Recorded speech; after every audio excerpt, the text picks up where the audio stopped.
After watching home prices rise by 60% in a decade, the country decided to ban foreigners from buying property. Will it work? When it was reported in 2017 that the tech billionaire Peter Thiel had bought a 477-acre farm in New Zealand 2 years earlier for around $10 million under his New Zealand-registered company, Second Star, the deal rankled locals and politicians alike. Many wondered whether Mr. Thiel, a German-born naturalized American, had received special treatment so he could avoid the Overseas Investment Act of 2005, which required foreign buyers to seek official permission to buy sensitive land in New Zealand. As it turned out, Mr. Thiel had quietly obtained New Zealand citizenship in 2011, spurring widespread belief that he had not fulfilled the necessary prerequisites for naturalization. The controversy made him the face of a growing worry in the country, that wealthy foreign investors were inflating home prices and pushing native, first-time buyers out of the market. According to the Real Estate Institute of New Zealand, housing prices there rose by nearly 65% between December 2008 and December 2018, with the median home price in the country's largest city, Auckland, almost doubling in that period.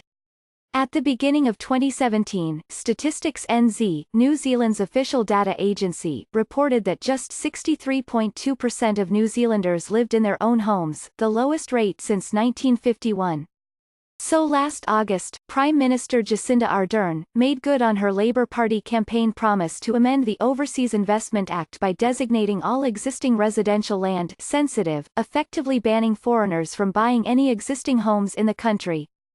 New Zealand became the latest in a wave of governments placing restrictions on foreign investors, joining countries like Denmark and Switzerland, which have long restricted real estate investment by non-citizens. Other countries taking similar measures in recent years include Australia, which 4 years ago began requiring non-residents to not only receive purchase approval from its Foreign Investment Review Board, but also to use the existing homes they bought as their primary residences, in an effort to soften prices for domestic buyers as foreign money flooded the market.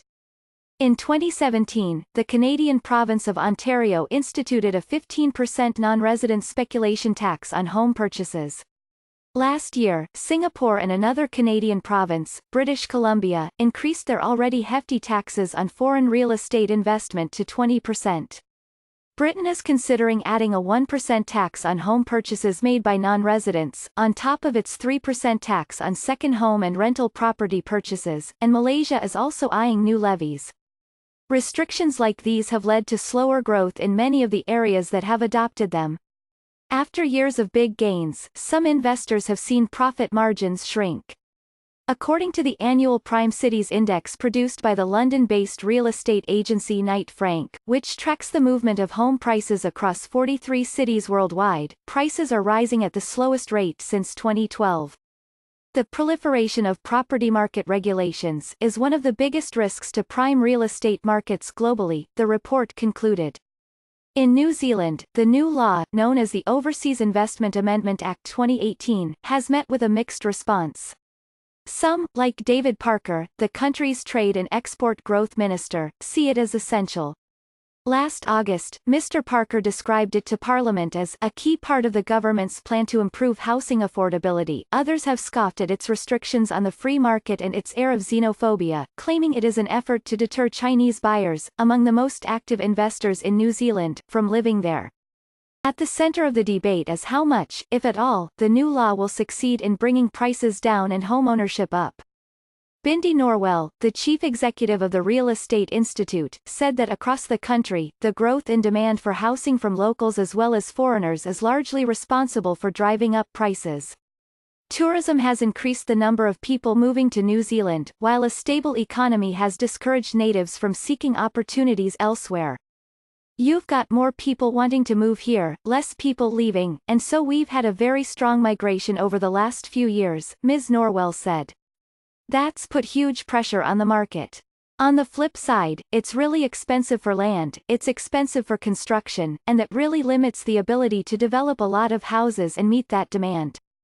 As for the influence of foreign investors, Payne Milne, a sales associate at New Zealand Sotheby's International Realty, said the data have been overstated. The perception to the reality is a little incongruous, Ms. Milne said.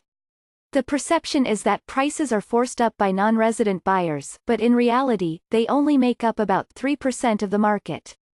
Supporters of the law argue that the percentage doesn't include properties bought through a trust or a corporation, and that the rate is higher in popular areas like central Auckland.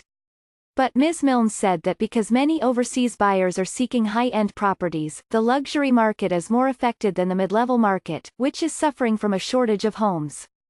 There are also several ways for foreign investors to get around the ban, said Shamobile Iacob, an economist at Sense Partners, a consultancy in Auckland.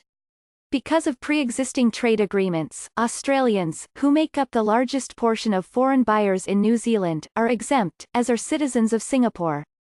And the law doesn't apply to new homes. In the 4 months since it was enacted, Mr. Iacob said, essentially what we've seen is the share of house sales going to foreigners and corporations has fallen a little bit, by 1 or 2 percentage points. I don't think that will change, because fundamentally the policy can be worked around. He regards the law as a political move. This is part and parcel of that nativist pitch that we've seen around the world, he said. There's this sort of general distrust of foreigners and outsiders and, from the political perspective, I think this gives them some credit. But in terms of whether it actually has an effect, it doesn't look like it. The ban has affected the number of sales, at least in the short term, Ms. Norwell said, noting that December saw a 12.9% drop in sales volume, making it the least active December in 7 years. January was more on par with the past, with sales of residential properties down just 2.5% year-over-year, according to data from the Real Estate Institute.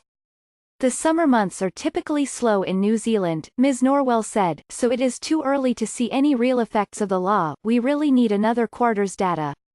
But prices have continued to increase, particularly driven by the regional growth across New Zealand.